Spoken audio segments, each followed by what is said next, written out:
Hello everyone, welcome back to The Laura Show. I have a very stylish and special guest, Tara Ocansey, with me today. Thanks so much for coming. Thank you for having bringing me. it. Oh, well, you know. Bringing the goods today, because I got to admit, like, I've had some amazing people on my show. Yeah. But I don't generally get upstaged in the outfit You look department. amazing. And you came in today and I was like, damn it. No, you look amazing. I wore this of all days to wear jeans. God damn it. Well, I appreciate you bringing it. You look incredible. Thank you. And for the viewers and the listeners, well, the listeners, you can't see it, so you should probably like go check us out on YouTube so that you can see the outfit. But yeah, and the boots alone. I don't know what you're saying. Are fantastic. You're a stylist. Yes. Wardrobe stylist, costume designer. Yes. I was doing some digging around. Yeah. So they're similar, but costume design is more film. You're building a character, developing a story. Whereas styling, that can mean personal styling. You could do reality TV styling. So they're very similar, but different in very small ways. Well, we're gonna get into So, that. You're also a business owner. Yes.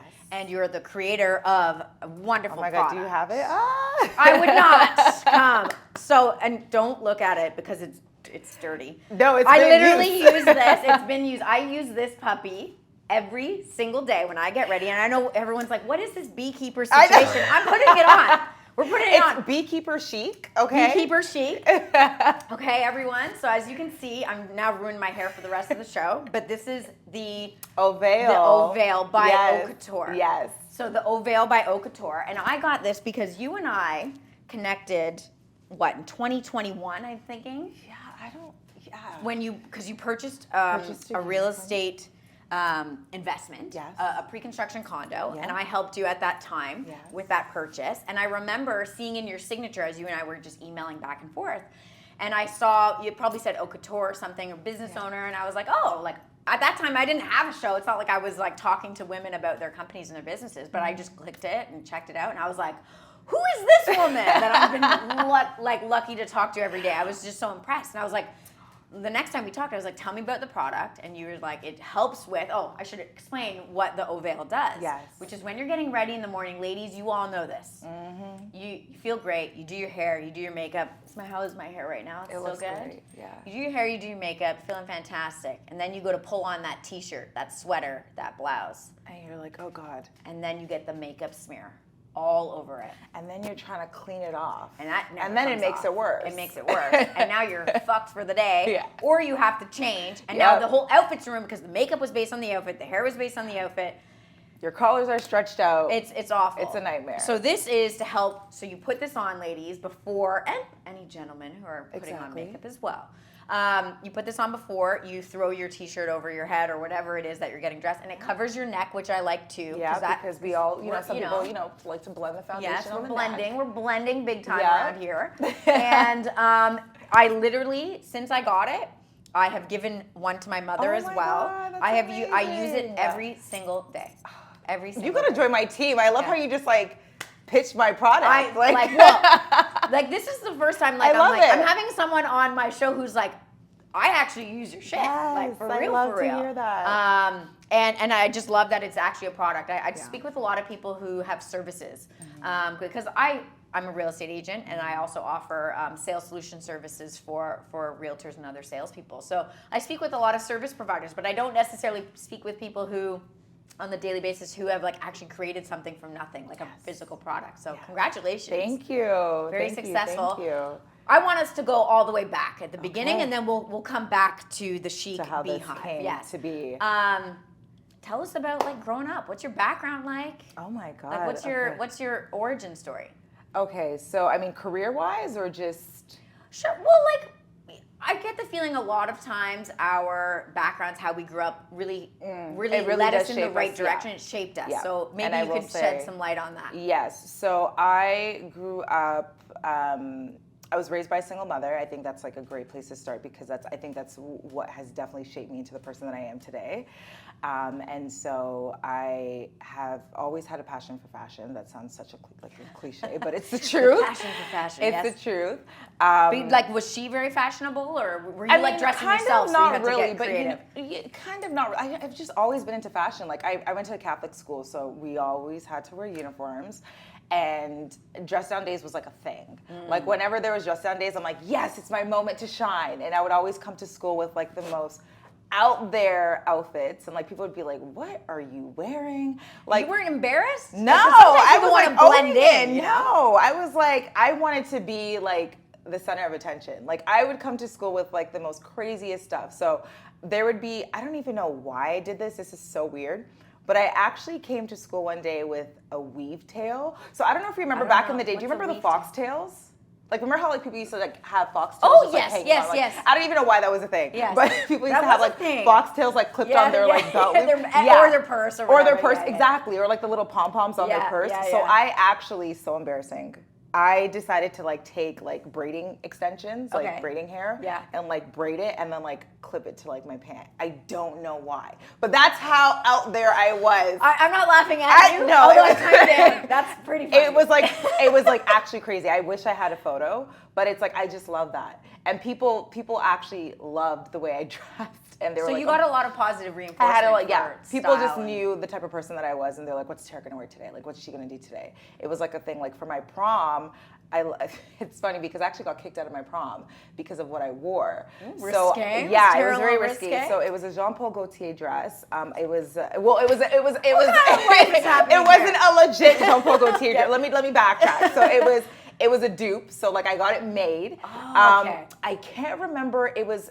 Oh God, I wish I actually knew when. It was inspired by a dress that Rihanna actually wore, I think, to the MMVAs or the Grammys. So it was like this dress that was made out of tulle. Okay. And it was like tulle and then see-through, tulle and then see-through, tulle and then see-through. I gotta give you guys a picture so you can like insert it so you guys can see. For sure. And so I actually got that like made.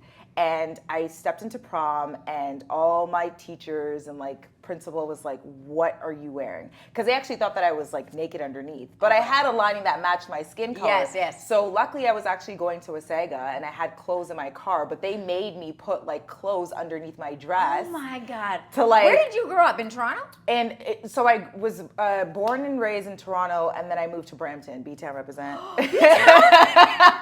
I'm from B-Town. Are you really?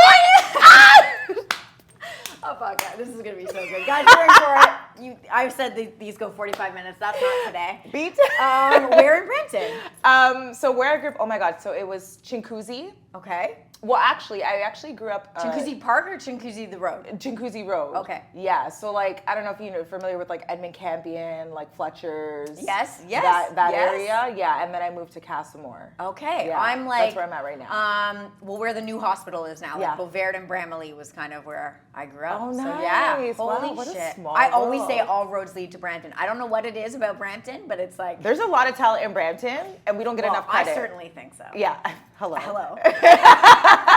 That's awesome. Okay. Yeah. Okay, so Brampton. Well, do you mind me asking how old you are? I'm 29. Okay, so we did not cross paths. How old are you, Laura? 38. Oh my God, you look so good. I mean, that's not a bad thing. Like, Yeah. honestly, we need to like, even if I said I was 38, you got to say that with pride. I thought you were gonna be like, I went to the same school as you, and we were in the same grade, and we were like, oh What school fuck, did we you weren't go friends. to? Like that's weird. North Park. North Park. Okay, I'm familiar with North Park. Yeah. Yeah. Okay, cool. Yeah. Okay, well that has nothing to do with this, but it gives you a sense of what's going on here. Okay, so fashion.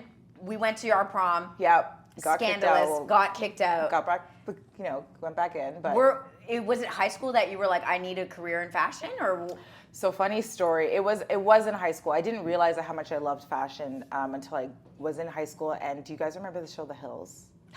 Do I remember the show The Hills? I am like Tara. Like my last name's Ocansey, but people used to think my last name was Conrad because I would walk around in school and be like, "I'm Tara Conrad." Oh. Because I just loved Lauren Conrad so Yes. much, and watching The Hills and Laguna Beach, and Lauren Conrad was in And the fashion. spin-off, The City. Yeah, The City. Yes. I so was like Olivia that. Palermo is like. Oh yes.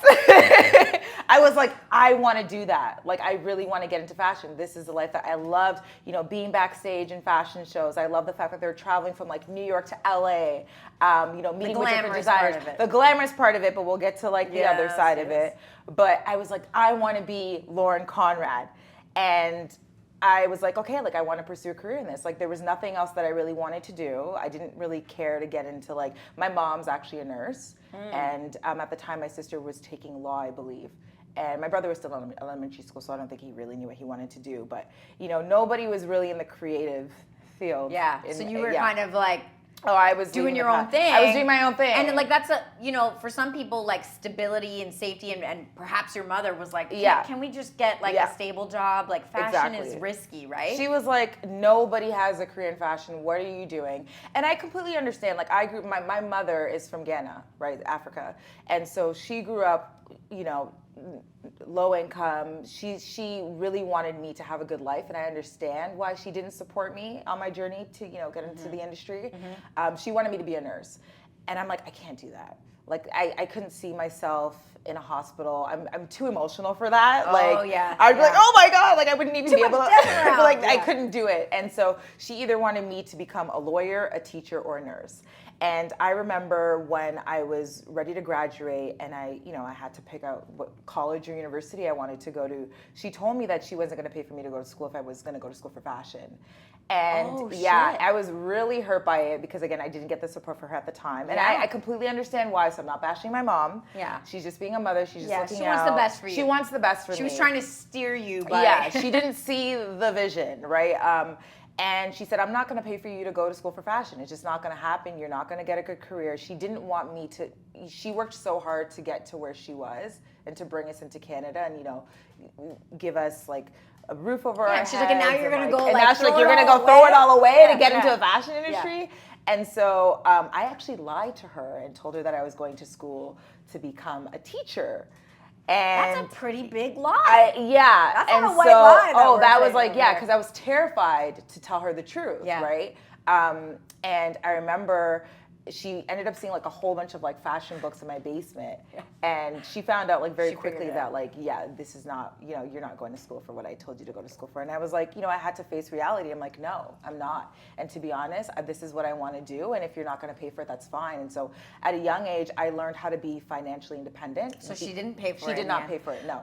How did you have that kind of confidence? Like, at such a young age to say like, I know this is my path. Like, I mean, I thought I had a path at age 18 and I didn't end up going down that path at all, but I don't know if I would have had the guts to kind of like go against it's hard. the grain. My parents didn't, they wanted me to get university educated, but they weren't specific as to what it had to be. Yeah. But I can only imagine, like if I said, no, I'm not doing that and I'm not going to, I'm going to just figure out the real world, like I think that would have devastated them. So like for me alone, like that was enough reason to just go along with the what everyone else was doing, like the sheep, right?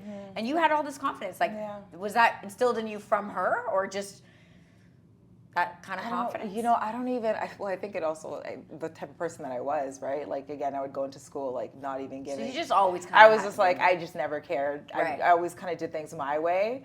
I was always that student in class. I was like, everybody knew my name. The teachers knew my name. So I kind of just did whatever I wanted. Not for always good things. I mean, I was actually a really good student. Like, grade 9, grade 10, I kind of slacked a bit. But like, grade 11 and 12, I made honors. Like I got a scholarship. I took What school did you go to? DeVille, Margaret DeVille. Because it's not easy to get into these schools. Oh, sorry. So are we talking about high school or college? College. Oh, Humber College. Humber College. Okay. Yeah. Like, I feel like that's a saturated market. Like a lot of people go into certain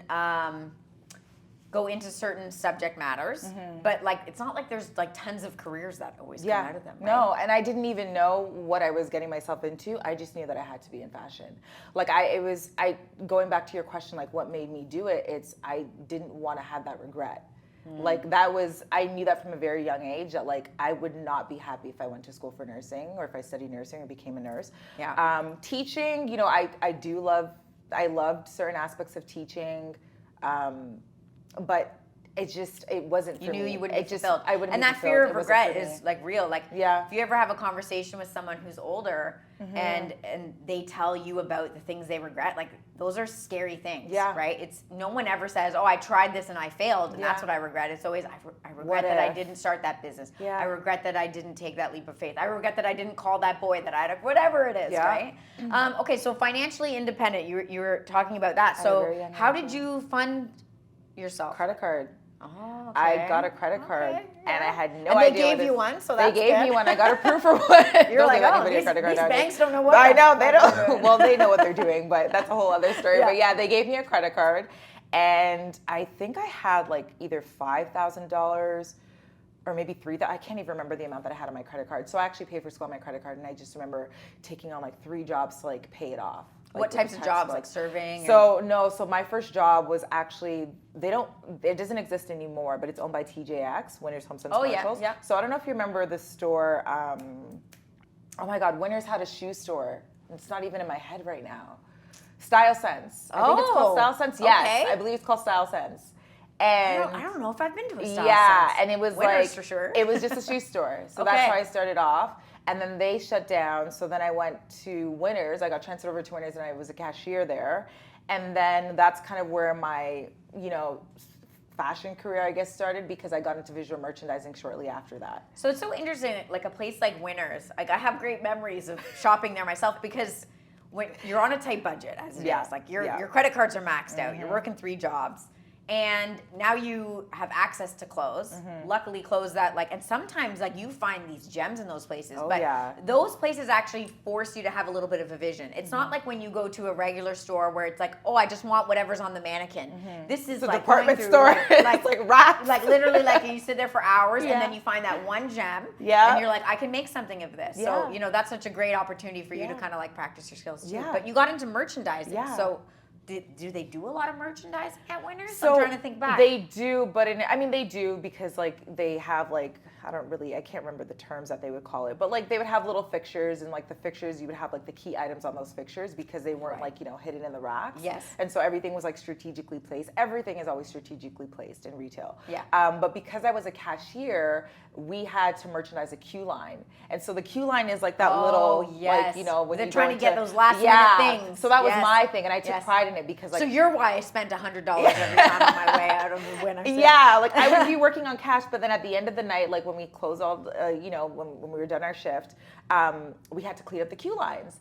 And I just found a passion, organizing everything and putting things in certain locations. And I was very interested in it. So I told my manager I really wanted to do this. So whenever we were done our shift, I would always be the person to organize the queue lines. Or whenever we would get inventory in, I would always be the one to stock up the queue lines. Right, so it's okay, well, did chips do well? Right. So we're gonna place chips at the front. Right. You know what I mean? So cool. Okay. Did that's you ever, kind of how it started. in this time, obviously you're working your butt off. You're going to school. Yeah. Were you already specializing in something? No. Within the program? No. So it was just kind of a broad. It was a broad, yeah. So in fashion, at Humber College, I took the program Fashion Arts. So it was more business. Focused. So we learned about buying, we learned about visual merchandising, a little bit of styling, wholesale. So it was different areas within fashion, but I didn't know what I wanted to get into. I just knew that I wanted to explore all areas. At any time were you thinking the stress of the credit cards and the stress of working all these jobs and trying to do your schooling, were you ever I don't know if it's worth it? Did you ever have an ounce of doubt? No, eh? No. You know what? I think even before I got a credit card, I'll never forget, I wanted to get a car. This was right after I graduated high school. And my mom was like, if you want to get a car, you're just going to have to pay for it yourself, because she's a single mom. She couldn't afford it. Yeah. I have a younger brother, and I have an older sister, so I'm a middle child. And I guess a lot of the money was spent on my sister, with her going to school and her getting a car. So everybody funded my sister. This is but the there was middle no money syndrome. The middle child syndrome. Yes, yes. And I was like, well, what about me? I want a car. Yeah. You know what I mean? Everyone had a Volkswagen after high school, cruising the city, going to Wasaga, and I had nothing. And my mom's like, if you want a car, you have to pay for it yourself. And that was the first time that I really was like, okay, if I want something, I actually have to work for it. Aren't you so thankful for that now? I am so thankful. Because now you're probably looking back, maybe not those friends specifically, but there's a lot of people, when you're young, you want all the things that all your friends have. And, you look at all these people who are like, oh, I wish they're so lucky. But oftentimes when you're handed something for free, for either without having to work for it or without having to pay for it, you don't learn those really important skills, right? Yeah. To set you up for going out into the world. And now you have that sense of pride, you bought your car. You did, you found your way, you started this business. Yeah. And I feel that stems from those moments, whether or not your mom knew, maybe it was just out of sheer, we didn't have the money, so good luck. Yeah. Or if it was strategic in her mind, no. Yeah. No, I generally believe she just didn't have the money. She I knew that growing up, she was I don't want to say she was struggling, but it was hard. She's a single mother with 3 kids, Yeah, right? And yeah. my grandma also lives with us too. Yeah. And she's paying a mortgage. Like, it was hard for her. And so I understood where it was coming from. Of course, at the time I was upset because I'm like, what the hell? Like, you gave Millie a car and I'm not getting a car. But I remember like taking the bus in the winter, and that motivated me to save, because I'm like, I never want to be on public transit ever again. Like, so when I would work these jobs, I would just like continue to save. And I, at a very young age, I knew how to budget. You know what I mean? Like, I knew like how much I had in expenses and like how much I had to save and how much I was able to, like, if I wanted to go out for dinner with a friend, like how much I had for leisure. Yeah. And so fast forward to what you were saying before when we were talking about, you know, managing everything, I was just used to it at that point. So it's like I had that adulted at a very early age. At a very young age, very, yeah. It's just something that It's funny, I was used to. just going back in my mind now, like, I got into the fashion industry. I dabbled in it for a little bit. I went to George Brown and I got my retail buying certificate. This is after a nutrition degree, and I decided not going down nutrition. That's not happening. Yeah. But I love fashion, and I was kind of, you know, my friends started saying like, oh, you put things together. I didn't have a lot of money either. My parents weren't giving me like money for clothes, certainly. So, you know, anything I wore was like, you buy it. But I got strategic about it. And I had friends, I always surrounded myself oddly with friends who had a lot more than me. Yeah. And like, when you're around people who like have brand name things, for example, and like you have nothing like that. And I don't mean like brand name like Aldo brand name. Oh, you mean like Oveil, like Balenciaga. Yeah, like, like and I'm like, Gucci. I don't even know what this is, but it looks cool. And like, you know, they're shopping at Holt Renfrew because their parents gave them the credit card, and I'm like, what's Holt Renfrew? You know, like I shopped at like Kmart or Byway, like, you know what I mean, like way back in the day. And seeing those things like really inspired me, I think, in fashion to get creative. And so I got into the fashion industry a little bit. I worked at Holt Renfrew, ironically. Oh my God, me too! Which location? Well, I worked at their corporate office. Oh, nice. Yeah. I worked in the beauty cosmetics department as like a junior assistant buyer. And you got every girl. That's like every. And I had no background. I had no business being there. But you know how I got that job? Just persistence. Oh, wow. Like, literally, I followed up. I called. I emailed. I called. I emailed. And finally, the HR guy was like, okay, fine, come in. Like, I'm exhausted. I managed to schmooze my way through my interview. Me and the boss connected on the fact that we both skied. That was it. Like, so sometimes, you know, just because you don't have the credentials, like, apply for that job anyway. Yeah. Because you just don't know, and then follow up and like put your face in front of these people. And yeah, that was a highly coveted job. What I eventually felt from it was like, I don't think I'll ever be able to afford these clothes if I stay here. And so I just felt like there was something else for me. But it was such an interesting road to go down, like the fashion industry. But I remember always thinking, like, when I bought my first pair of like Louis Vuitton shoes. Oh, like, okay. You know what I mean? Like, I was like this. I was 26 years old. I was on my way out. I decided I was leaving, and I had like 1 week there, and they give 50% off. Yes, I know. I didn't buy much when I was there, though, but yeah. And my boss was like, you don't have the money to afford, even at 50% off, girl, I'm telling you, don't buy the shoes. Yeah. And I did it anyways. And I still have those shoes, and I don't regret it for 1 second. Yeah. Because that was my moment where it was like, yeah, I understand that I had friends who afforded this growing up, but I did this myself. I bought these myself. And those shoes mean more to me than any other pair of shoes or jacket or anything I've ever bought, because it was like the first time where I was like, I did this. So I totally get where you're coming from with that, like, I almost feel like emotional about it. No, it's just clothes. No, but it's true. No, but it's true. It's like that first time that you're able to buy something that's like luxury. Yes. You know what I mean? Yeah, like that you never thought you that you can, exactly. Yeah. It's like a sense of pride. It is. Okay, like, you know, it's, people say it's just clothes. No. And it's like, it's not clothes. It's your identity. It's who you are. It says something about you. Not that it's a reason to judge people, but how you feel in clothes is very important. Okay, so you're in school. Yeah. You're not sure what your focus is. When do you kind of figure out like what you want to do? So right after I left Winners as a cashier, I started working at Zara as a visual merchandiser. Well, I was actually a sales associate, but I was doing like visual merchandising tasks. Yeah. And so I really, you know, found an interest in that. And then shortly after Zara, I went into Holt Renfrew and so you were working in the store. I was working Square One. Okay. Holt Renfrew Square One. So I left Zara and then I got into whole run for doing visual merchandising as well. And that probably, my visual merchandising career was probably like in a span of maybe 4 years I was doing this, and I was like, okay, I'm actually done dealing with mannequins. Well, but anywhere to do virtual merchandising, it would be there because they have like these beautiful fronts. Yeah, and, like, but it just became so repetitive. I hated being in the store. I just grew out of it, to be honest. Like, no shade to anybody that works in retail. I loved it at the time, but it was like, okay, now that I've learned everything that I can learn about visual merchandising, what's next? And I was like, ooh, maybe buying?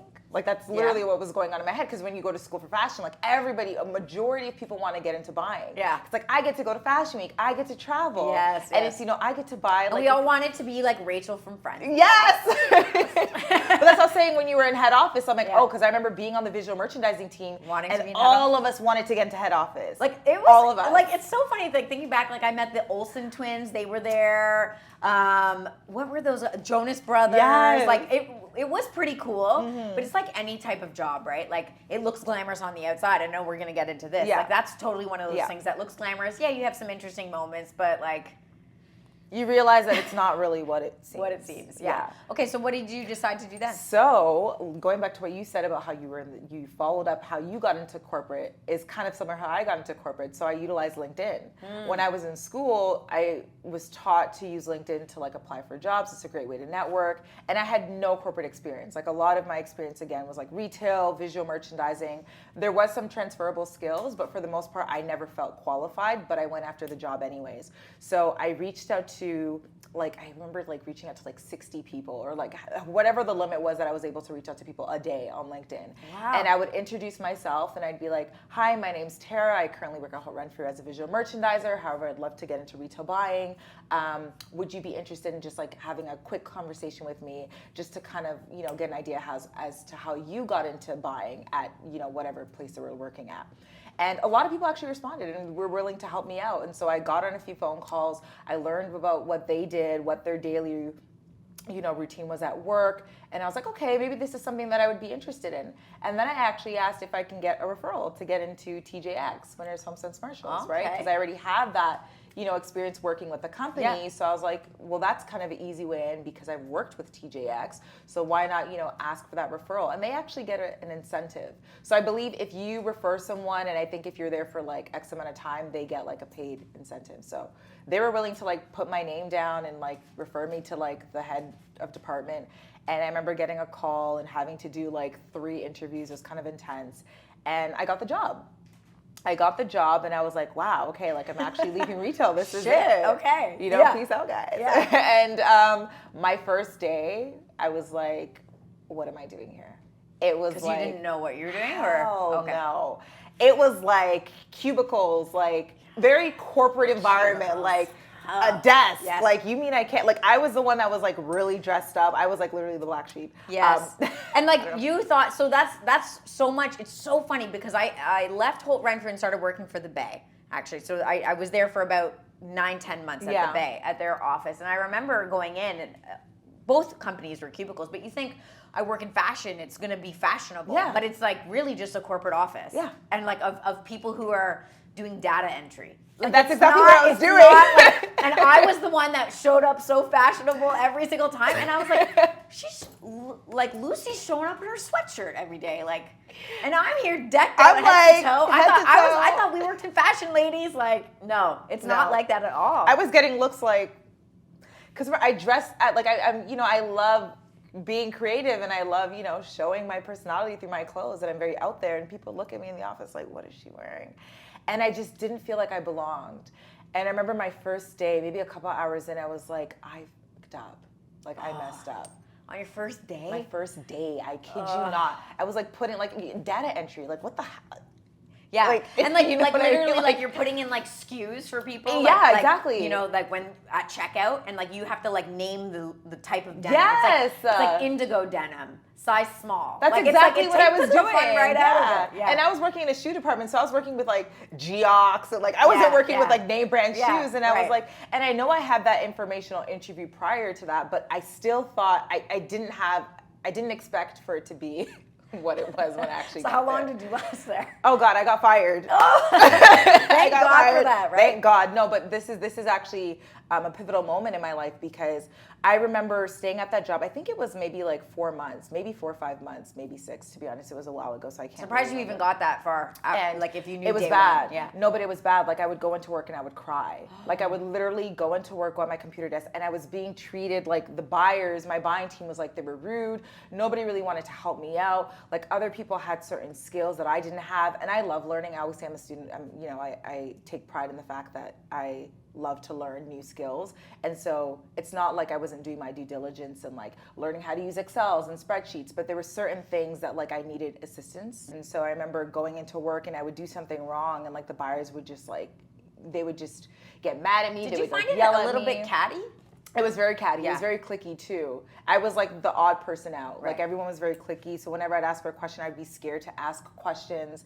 And I remember just like going to the bathroom and just like crying. And like I lasted that for like maybe. I'm surprised you waited until you got fired. That's in the all honesty. problem. Why didn't you choose? It was that to security of a paycheck. Like I know that's the reason why. Yeah. I was making like maybe $38,000. Remember, I came from like working retail where I was working hourly. I think back then I was like 18. Which was a lot. Like I was getting a decent wage at Holtz, but when I got there, I was like, oh, I'm finally making a salary. Like I really wanted a Subaru, like a WRX. Yeah. Oh. Yeah, I'm a stick. I love to drive my stick. husband had a WRX. Oh, really? Yeah. When we Yeah. first started STI, dating. one of the sports version too, and I was like, I can finally afford that car with this paycheck. And that's the reason why I held on to the job, because of this. Because you bought the car. Security. Well, I didn't buy the car. Oh, you didn't? Okay. But that's also another story. I didn't buy the car, and I'm happy I didn't, because I got fired. Yes. So I remember I was Imagine going to. had you stretched yourself, right? Oh my gosh, because I was only getting paid $38,000. Like a WRX is like. It's not a cheap car. It's not a cheap car. The Subarus hold their value. And I remember just like meeting up with like my friend who's like in finance, and this was before I got fired. And I remember saying like, I wanted to buy, now that I have this money, like I was getting into investments a little bit, but I was like, I really want to buy a car. And he looked at me, he's like, why would you buy, I don't know, like let's just say like a $50,000 car when you could put $50,000 into like an asset? And that one comment like changed my life. And so then I really, really started to go back into like saving, because like I was getting too comfortable with the paycheck. I was like, oh, I can do this, I could do this, and I could do this. When you get a little bit of money, you get all excited. You're like, you think you can afford everything. Yes, you can't. You still can't afford. I was like, I was hustling for so long. It's my time to actually let loose. I get that, And I'm happy I didn't, because one day I came into the office and I felt that something was off. Nobody was in the department. I was like, oh, where's everyone? Ooh, where's everyone? Yeah. And my department head comes up to me and she's like, can I talk to you? And I was like, yeah, sure. And I kind of figured, I knew what would have. What did they say was the reason? They didn't give me a reason. Oh. Clear as day, we were in the office and she had a paper. She's like, yeah, so she's like, yep, so your day ends today. That's what she did. She slid the paper, did that, and she's like, yeah, I'll never forget that. It was very ruthless. And I was like, oh. And I asked why, and she's like, it's just not working out. It's just not for you. And I was like, you know what? It's not. But that was the first time I ever got fired from a job. So I was like terrified. Right. Because I didn't know what was next. Yeah. You didn't have the plan. I didn't have a plan. I was like, maybe buying is something that I wanted to do. I had no idea. I mean, I kind of had an interest in styling, but at the time, styling is one of those jobs, or at the time I thought it was one of those jobs that, if you don't, which is true, if you don't really have a way in, it's hard to get in. You have to know someone to get in, right? Because it's a freelance job. Yeah, you're building your clients on your own, right? Yeah, so like who's gonna just start paying you? Exactly. Yeah, like maybe your friends, but they're not paying you. Exactly. You've been styling How do you for start? years. You know what I mean? And I would do that, and so that's the thing. So like a little bit before I got fired, because I was unhappy, so I knew that either I was gonna get fired or I had to eventually just like call it quits with this job. So I was kind of looking into things that I could potentially do, but still I had no idea what I really was interested in at the time. And so I would just do little test shoots, is what they call it, where you would collaborate with like makeup artists, hairstylists, photographers, and you guys would do a photo shoot for free so that we could each get content for our portfolios. Got it. So I would do that like with friends. I would do that with like models and stuff like that. And I remember while I was at TJX, I was reaching out to stylists to get informational, like to set up informational interviews. But again, I didn't think that styling would ever be a thing. I was just kind of doing it because I was like, well, this is something that I could potentially be interested in. So let me just. So getting fired threw you into this. Yes. Yes. Kind of was like, okay, that's what we're doing now. Exactly. Yeah. Okay. So I remember shortly before I got fired, I was reaching out to stylists and I was asking them for like, same thing that I did with TJX. Like, how did you get to where you're at? I was exploring different areas of fashion. And I was trying to get a hold of this one stylist, Caitlin Wright. I love you. I was trying to get a hold of this one stylist that I admired. And I'll never forget, like I was DMing her, following up with her, no answer. And I was like, there has to be another way that I have to get her attention. And so I remember one day I was actually doing a photo shoot. I was shopping for a test shoot, and I was at Yorkdale. And I remember seeing like a stylist, not Caitlin, but a different stylist that is pretty big in the industry. And I saw him at COS. And I wanted to reach out to him so bad because I'm like, well, shit, this is a great opportunity to like connect with this person because I hate my job and like this could potentially become something, right? And I was so scared. I was so insecure. I was so scared. And I remember like being on the phone with my ex and I was like, oh my God, so-and-so's right in front of me. And he's like, okay, well, like go say something, introduce yourself. And I was like, oh no, I can't. Like I look so bad today. Like I would come up with every excuse in the book for me not to like go and, you know, introduce myself. Fear of rejection, really. It's the fear of rejection. It really is. And I remember the stylist left the store, and I remember going home and like crying because I'm like, now you missed the opportunity. I missed an opportunity. And so he actually bought me the subtle art of not giving Oh yes, I love that. You can swear on here. Yes. Yeah. Okay. Thank God. Not giving a fuck. Mark Manson. Okay. The subtle art. Yeah. Not giving a fuck. Book. Yeah. And I remember reading the first chapter. And I was like, okay, like I'm empowered again. Like, you know, the next time I'm ever in a situation like this, I'm going to speak up. And I kid you not, when I go to Yorkdale, I see a lot of stylists because I'm familiar with them. Yeah. But like at the time, I would never see stylists that were like big that I was familiar with. Right. And so I remember going into H&M the same week at Yorkdale and seeing Caitlin, the person that I was trying to connect with on Instagram and email for like weeks, who's never responded to me, didn't even give me the time of day. Oh my God. And I'm on the phone with my ex. I have my headphones in, and I was like, I'm like, Rocco, Caitlin's in front of me. He's like, who the hell's that? And I was like, it's a stylist that I really want to connect with. I was telling him the whole backstory. He's like, okay, we'll do something. And I was like terrified. And I was like, no, I can't do it. Again, coming up with every excuse in the book. And he's like, remember, who gives a fuck? Right. And I remember like literally acting like I was shopping and I bumped into her. Like I like perfect, like I'm like shopping like I'm like bumped into her and she's looking at me like, excuse me. And I'm like, and my ex can like hear me like stuttering and he's like, keep on going. Like he can, she obviously can't hear him, but he's in my earpiece. And I was like, my name's Tara. I actually like reached out to you on Instagram and I'm a huge fan of your work and I really want to know if I can sit down with you to get to learn more about what you do and et cetera, et cetera. And she gave me that time of day. Wow. But actually, so after, we exchanged social media, handles and we were following each other. But even after that, when I followed up with her, she didn't respond. And I get it. She's busy. So I'm like, seriously, like I'm so close. Like I saw her in person. I have her in my like she's a follower of mine now. Yeah. And she's still not responding to me. And I remember weeks of like DMing her, still no response. So I can't remember the saying. I'm probably gonna butcher it, but if you keep on doing things, you're not getting the same results. It's time to switch. Oh, like it up. insanity is doing the same thing and expecting different results. It's like no, what I was doing was not working. Yeah. So then I was like, there has to be another way that I can get a hold of this girl. So I was going through our followers and I was seeing who's a mutual friend. And I reached out to a friend who I found was also friends with her, and he ended up putting out the word. And I remember before I got fired, so mind you, this was all going down while I was at TJX. And so before I got fired from my job, she actually she reached out to me on Instagram and said that there was a music video that she was styling for and she wanted assistance. And I remember calling in work, like I was sick. I'm like, I'm out of here. I'm like, I'm not going to work. And I was like, okay, sure. And then they fired you. And then, exactly. I was like, yeah, I'm sick. Can't show up to work. And I ended up assisting her. And it was funny because like I ended up burning the client's jacket. Long story short, it was like a whole thing. It was, and I never thought I was going to get the call back. So you kind of butchered it. I thought I butchered it. I was like, God, the client gave me his jacket to put on a coat rack. The coat rack was beside a light bulb. I didn't think, we're like talking, we're like, what's smoking? I turn around, I'm like, oh my God, the client's jacket's on fire. Yeah. And so anyways, I was like, I'm never getting a call back. I butchered this one opportunity that I had.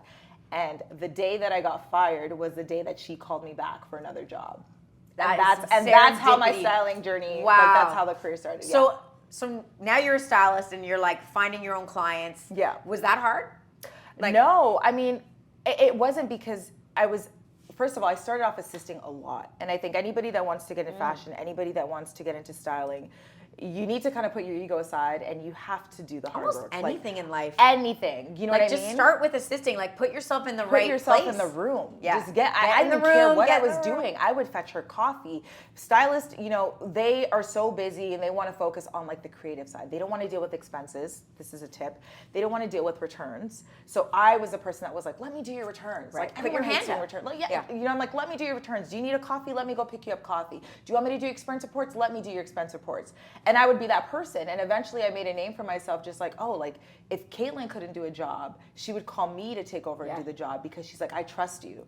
I was never in it to take her clients. It was always like, how can I help you? Yeah. If you're not able to do this job, what would you want me to do? Isn't that incredible? I've interned and I've done that myself, and that has definitely gotten me in many rooms. But I think a lot of people, like you're right, the ego, unfortunately, people will do it for a short stint of time. Oh yeah. And they'll think, well, I put my hours in. It's like, so no. now it's my turn. It's like no, like it doesn't work like that. you really have to grind it out sometimes for a bit, and just if you have confidence in yourself, know that something will come out of it, but it doesn't happen quickly. It doesn't happen overnight. I still assist. Yeah. I still assist, and I think it's great because the more stylists I meet, I can introduce them to my product, right? So that's how I'm thinking of it. And it's like I think it's important for people to understand there's always something to learn, right? Like I never act like I know it all. So I think it's great to assist because you're always learning, okay, well, this is where Stylist shops, or like this is a trick that she uses. There's always something. So that you can take with you on another job. You know what I mean? So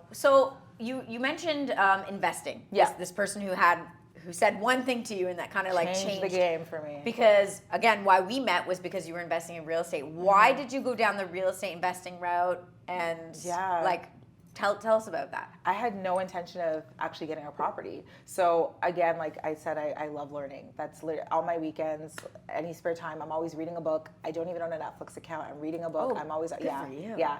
I don't. So you don't watch any of those Stylist shows? On Netflix? I do.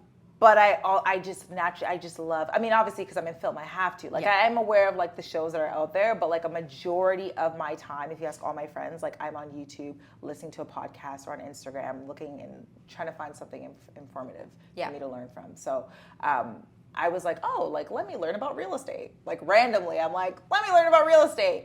And Abby, who you work with, she was doing a program at the time. Yeah, it's just for viewers and listeners. Abby is a real estate agent on our team, and she connected us. So this is great. So, so she had a program, and I was like, I'm going to take her program because I just wanted to learn more about like different ways that I can invest, right?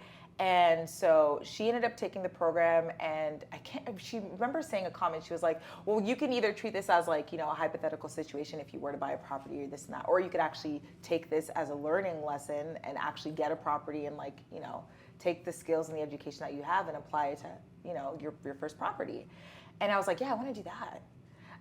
But I had no idea what I was empowered by the idea? I did. And I'll tell you this, it all goes back to the people that you surround yourself with.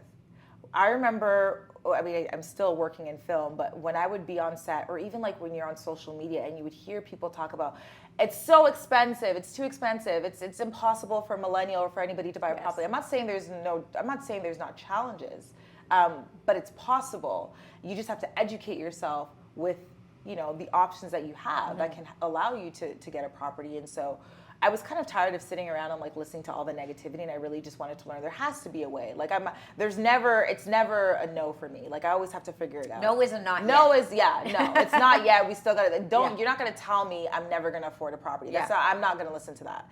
And so Abby really kind of exposed me to real estate and was teaching me the ins and outs and like different ways that I can, whether it's co-signing, whether you're getting, a loan from someone. And I never heard that before. Right, because I just thought I had to have. I didn't even know about pre-construction. Right. I didn't even know that there was like payment plans. I had no idea about that, and I was like, "Really?" So I can just pay it over the course of 4 or 5 years. You know what I mean? And I don't even need a mortgage. Yeah. And I don't have to have the money up front right away. Like I don't have to have $100,000 sitting in my account like I thought I did, because I'm hearing people that probably don't even do their research or just hearing what they hear on the news. Yeah. And just talking about it without doing their homework. And I was like, "Wow, this is great. Yeah, let's actually put this to like use. I'm like, let me. I actually want to get involved. I want to get a property." And again, like I was always good at like saving and like, you know, investing and whatnot. So I had a decent amount of money in my I had $30,000 in my bank account at the time. I'm gonna be thanks for straight sharing. up with you. I had $30,000 in my bank just account. so people know. Yeah, though. no, like, it's I'll not be like straight you up. need Like, yeah, hundreds of thousands of dollars. No, because you know I obviously needed more than $30,000, Yes. right? So it's not like I had it all to begin with. But I was saving from a very young age, and I didn't know what I was saving for. But you found an opportunity that worked with the budget that you had at that time, which was pre-construction. I think it's so important to really hammer down the idea of like this was a mindset thing, right? Like when life doesn't go your way, you just were like, no. Like there's so many people out there who unfortunately their circumstance, and I get it, has made them negative, and their experience has created what they are today. But there's some times where you just have to say, I'm not listening to this. That was your experience. It doesn't have to be my experience. Yeah. Right? And you were like, I'm going to figure this out. And you're right. to. All the rhetoric around that time was around millennials will never be able to afford anything. You still hear it today. And still to this day. Yeah. And now we're going to hear all the things about Gen Z and how awful, you know. And it's like, you just have to get creative sometimes in life. And I think it's shown that like any challenge that you've had, from what I'm hearing, you've kind of been like, I'm going to figure out a way. I'm going to figure out my way through this. That's so interesting. Yeah. So I appreciate you sharing with that. And I also think like just being a woman, I've purchased my own investment property as well without my husband. Like, I mean, he owns half of it technically, but like pre-construction as well. Yeah. But he had nothing to do with it. And similarly to buying the shoes, I can tell you, buying your own property feels a lot better than buying your own shoes. You know? So fuck the shoes, scrap that. Ladies, save for your first property because that's how you're really gonna build true independence. Yes. Like that's true wealth, true independence because I remember I was shaking signing that contract. Oh God, like, me too. I was scared shitless. This was a couple years ago. Maybe like 1 or 2 years before you did. And I was like, and I wish I'd done it at your age in all honesty, but I didn't have the education. I didn't get educated. But I made up for that now, and I'm like, it's mine. Like, you know, like I signed it, it's my name on it. I'm the one who put the down payment down or the deposits down. It's not built yet, so that's the great news still. Like I still have time to keep saving for the rest of the down payment and for the mortgage. And so we're like figuring it out. And I think that's really important. Yeah. So buy property as soon as you can. Don't buy all the dumb shit. I know we're sitting here loving fashion, but like I know, because I do have a little one too, you know, designer. But you know, I'm very strategic. I will not buy anything that I cannot afford. Period. Like I was never the type to put something on my credit card that I couldn't afford. But again, it's because at a very young age, with the exception of your schooling. Of course, exactly. But that's an investment in yourself, in myself. And look where it's look where it's brought me, right? But going back to what you're saying, I had to learn how to do this because I told myself, like, there's no way I can listen to what everyone else is saying because I have no choice. My mom can't afford to get me a house. And so in my head, I'm like, you have to figure this out because there's no other choice. No one's going to help you in this situation. And I didn't want to live the life that my mom was living. As much as I appreciate and I love what she's doing, like sometimes I don't see my mom. I'm still at home right now, but sometimes I don't even see my mom because she's working so hard. around the clock. And I'm like, I don't want this to be me. Like I actually, you know, I want to be financially free. I don't want to have to be on like a hamster wheel 24/7. You know what I mean? Because eventually you just can't. Your body and doing something you're passionate about, which is not cubicle work or necessarily work in a hospital. And like if that is your passion, then do that. So be it. And again, like I respect nurses and whatnot, but I'm just saying like just the amount of hard work that my mom had to put in. It's like the least that I can do is like make something of myself, and that's how I took it. That's how you're almost giving back to her. 100%, and she's so proud of me. So like me having that money in that bank account, I had to work for it. It wasn't like, oh, she has $30,000, whatever. It's like no. I had that mindset from so long. Scratch and claw for this $30,000. Exactly, like working multiple jobs. You just ask anybody. It's like the amount of hours that I work is insane, and I didn't know what I was doing at the time. I didn't know it was going to be real estate because at the same time too, I was also learning how to invest in stocks. So I just knew that I had a whole bunch of money that I was saving, but I didn't know what I was going to do with it. And you probably, you know, also when you invest in things, just like anything in life, sometimes you fail. Like investments don't always work out, but that doesn't mean the investment's bad. Maybe you made some poor decisions or you got some bad advice from people, but you're going to learn from it. And like, so, you know, playing with money that you're like, look, no one wants to lose $30,000. I'm not saying that, but you also know like, look, I built it once. I can do it again. Right? So that's the mentality that I had. You said I invested in myself. So I want to go down that path because I feel like that's what's led us to this bad boy, investing in yourself. Tell me why you started this, how this all began. Yeah, so when I started styling. OKATOR, OKATOR Inc. when I started styling, when I was doing test shoots, you know, I would buy clothes and sometimes return it. It's okay. You gotta do it. Like, don't do that, guys. The don't police do are that. watching this. Like, don't do that. And you know, you would also borrow clothes from designers, and so there would be moments where I would put something on a model and like she would take it off or he would take it off, and there would be makeup all over it. I'm like, fuck. I can't I have to return pay to this. get it. I can't return it, or like, damn, now I gotta pay for it to get dry clean. And With I was the like, tags on. with the tags on. I'm like, what am I gonna do? And so I was like, there has to be something out there, because like I would be using like scarves and towels and stuff like that, but it would always slip off when the person would. It was just like always awkward to use because it obviously wasn't meant for that. And so I actually found something online similar to the Oveil, one of my competitors. And so I remember buying it. I was like, okay, this is great. But then there was one client that I was working with that had like a natural, like an afro. Okay. And you couldn't even put the veil over Because it was too It was small? so small. It was so small, and it was like it was designed with like a zipper at the front, so people felt uncomfortable like zipping something in front of their face because they're like, oh, because there was no room to put it over your head. Okay, interesting. And so this person couldn't use the product. And I was like, there has to be a better way. You know what I mean? Like, there has to be something else that's out there, and there wasn't. So I was like, I'm gonna do it myself. Well, that's so important Like, to note, because I was talking to my business partner earlier today. It's like, Yeah. real successful people, they find a problem and then they fix the problem. And they fix it. So you're like, this is a problem. Yeah. I'm gonna fix, because most people would just bitch and complain, say Like, this is why isn't unfortunate. this working? Yeah, but you're like, no, I'm gonna do something. Yeah. How does how do you even go?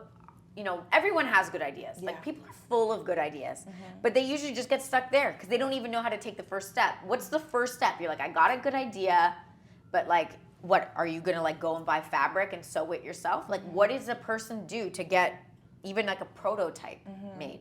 Well, I think what really helped was because I work in fashion, so like, and I also worked on the wholesale side of things and like the buying side. So you kind of understand how a garment, for instance, can come to life, right? So you start doing your research for one.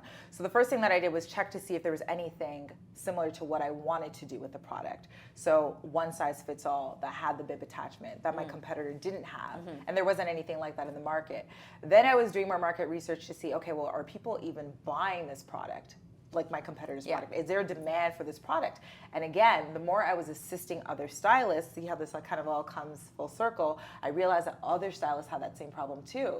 I realized that when I was working on set, people would be using towels, or they would be like, oh no, like the makeup thing. And I was like, so if I actually did do this, here's like my first few customers, right? Like the industry that I'm working with. Like, just using what you have. Market right away. research This is like so Beauty important. Blender. Yeah, exactly. Everyone knows Beauty Blender now, but this is the same thing. Literally the same story. And so I was like, okay, so there's a demand for this product. So the first thing that you should do is, yes, do your research and see if there's a demand for the product. Look and see what your competitors are doing. Obviously, like seeing if there's any legal things, if there's like, you know, patents and all that stuff. And then just get into design mode. So my friend and I, Vanessa, at the time, I was like, okay, well, this is the problem that the competitor has. This is what I want to do. So we came up with different designs and like figured out what we can do. Ended up getting fabrics, got the prototype made. And again, all this is research. I had no idea And what I was funded by doing. yourself. 100% funded by Was myself.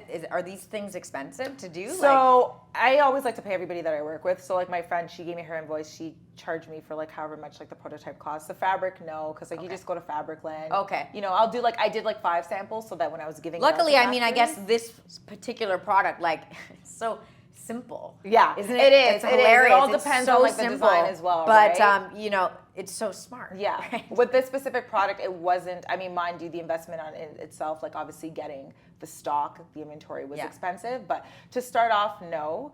Got the material that I needed.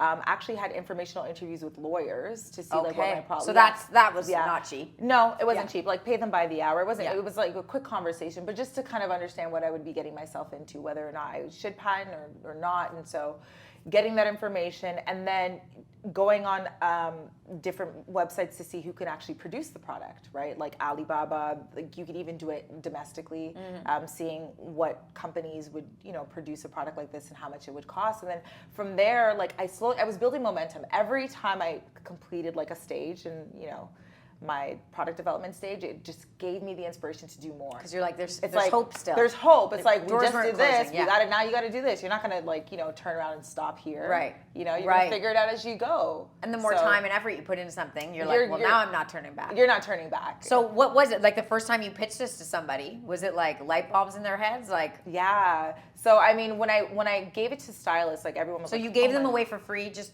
out of curiosity? Yes, 100%. Yeah. Even till See, this that's day, smart though, I because still like do. you just got it in front of the hands that people need it, and then they're using it. Like this is Beauty Blender, right? It's like the person's using it, the expert, the makeup artist. Yeah. And then the person who's it being used on, they're like, well, what is this? I want one for home. That's exactly right? what happens. Yeah. With the models, they're like, oh my God, like I have disposable ones, and they'll actually take the disposable ones with them. And I'm like, I actually have a reusable one, so if you want, like you can buy that one instead, right? But no, the first time I brought it on set, like everybody loved it. Because again, like I'm my user, I'm a wardrobe stylist, so I know people like myself need this product. And so when I would give it to other stylists to use, they'd be like, oh my God, I love it. And I would constantly be getting like, and at the time I also had a website too, so people were buying, and I was also on Amazon as well. So I just gave people the link, people were buying it. But yes, I was and still am giving, stuff for people to try out, just to kind of get experience with the product. What do you feel has been the biggest hurdle with this company? Oh, I think right now, because like I'm still growing the brand and the business, it's just managing everything. Like I would say that's like you're marketing. doing it all yourself I'm right doing now? So I have one assistant right now, but she usually does like my styling. She assists me with like my styling stuff when I'm working with my clients. Yeah. But like the product on its own, like I don't want to say I've been doing it myself, because I've been so thankful to have people that helped me with like to develop the website.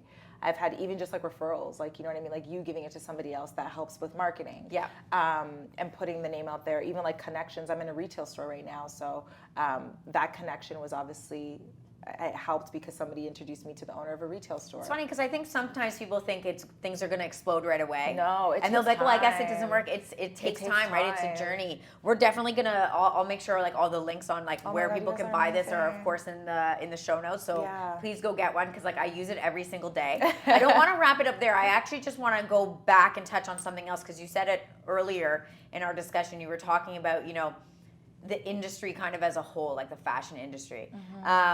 And I feel like the real estate industry that I'm in is similar to this, right? There's a lot of TV shows on being a real estate agent, and there's a lot of TV shows on being a stylist, and or there's like competitions for fashion and all these things, and it just looks so incredible from the outside, and then you get on the inside and you're like, holy fuck.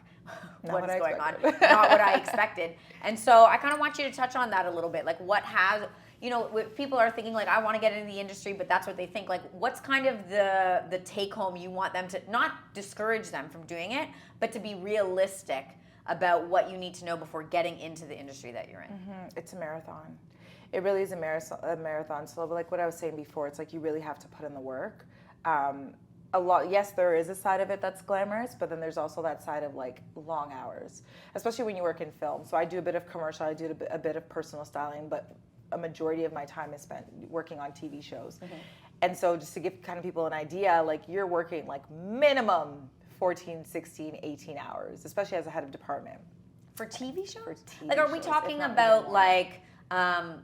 like, do you do like daily like news shows, or is it like a TV show, like a sitcom or something? Like a TV show. So like Okay. it could be, but when you're on a show, you're on it for like X amount of months. Okay. You know what So I it's mean? like really condensed and busy. Yes. And then and then summer break. Yes. Kind of thing. Yes. Okay. Or you could choose to go on another show. But just, there's a lot of expectations from directors, producers, and whatnot, and managing teams. And, I experienced serious burnout a couple months ago, and I actually took a trip to Bali because I thought I was going to end up in the hospital. I was taking on way too much. That was this year, That right? was this year, Yeah. yeah, I remember yeah. seeing the pictures. Yeah. That looked like a fun trip. I didn't know it was from burnout, but yeah, it was definitely like I couldn't do it. Like I was like physically burnt out mentally, and it's just because like I said before, it's the hours that you're working, it's the expectation, the stress. You work with different egos, and I'm a people person, so I do know how to manage that. But sometimes it gets a little out of hand. You take it home with you too. I'm You sure. take it home with you, and that's the thing too. I mean, I understand that like there is no such thing as work-life balance, but there was really no work-life balance. Like Right. on weekends when you would want to, unwind, it would be like you're getting a phone call from like a director. It's like, we need this and that. And you have We're not to going to pay you overtime. Accessible. See, real estate's like that as well, right? 100%. You're accessible to your clients all the time. And I think people discount their own personal time. Yeah. And when you don't have it, like I'm about to be going on vacation and I'm like, me and my husband are both in real estate. We're going to have our phones on us the whole time. Like and it's like could be in the middle of dinner and it's like, I got to take this. Yeah. You know, so it's not an easy life. It's not. For sure. Tips. I feel like I got to leave at least with one takeaway for myself because I like fashion, but sometimes I don't always know what looks good or I try things and I'm like, is that me? Who am I? You know, what do you like when you dress people like personally? What is kind of their biggest? What's the biggest thing that gets in their way of them being feeling fashionable and looking good in their clothes? What do you feel like stops them and hinders people? I think it's just their level of comfort. You know, like not really understanding colors that look great on them, like silhouettes that look great on them. Their body really has to do with a lot, right? Because like something that might look good on somebody else doesn't necessarily mean that it's going to look good on you, right? So if they're not used to dressing up a certain way and they don't see the image, the vision, it's like that's what kind of stops them. Like sometimes I'm working with a client, I'm like, but this would look so great on you. Just please give me a shot. Just try it. And they're like, no, I'm not used to it. It's funny you said vision because that was the same thing that you told your mom. Vision, yeah. You don't see the vision. You don't see the vision. So you see the vision. So, you do. Yeah, I think you're. But it's a collaborative thing. It is a collaborative thing, right? So it's like you really have to respect people's boundaries as well. But sometimes people don't get the vision and don't see it because again, they're not used to putting themselves in certain silhouettes and different colors and different styles of clothing. So you kind of have to work with them to find that balance and meet them halfway. And I guess at the end of the day, I imagine there's a confidence level and like being comfortable in one's own skin. Like that's important. And unfortunately, like we see so many trends and we want to be doing those things, but it's like, you know, most of those things do what works for you. Don't necessarily work on people, but if you're comfortable in it, then it does work on you, right? So as long as you're confident and feeling good in it. I always say, I've done my job if my client is happy. It doesn't matter what anybody else thinks. It's if my client is comfortable and feels confident to do what they can do, I did my job as a stylist. That's all that matters. So. And invest in a good bra. Yeah. Actually, don't wear bras. If you don't need one. But yeah, if you don't need it. But yes, invest in a good bra. Yeah. Oh my gosh. It's been so much fun to have you. I feel like I could bring you on and we could do like, you know, like help me get dressed. Yes, or like outfit of the day videos. Yes. I'm doing this so selfishly, but you've been a breath of fresh air. Thank you so much for coming. And honestly, the advice and the tips you've given, no matter what career you're thinking of going in, I think completely transcends and is applicable to a lot of people. So thanks so much. And again, if people want to like find you, like they want to connect with you, where do they go? On my Instagram. I'm really getting into like TikTok and all the things. But right now on Instagram, Tara Ocansey. I'm sure that you'll put that in the handle. Well, definitely. Guys, be sure to follow her and buy one of these things, okay? This has been an absolute lifesaver. Thanks again so much. Thank you so much for having me. Guys, we'll see you next time.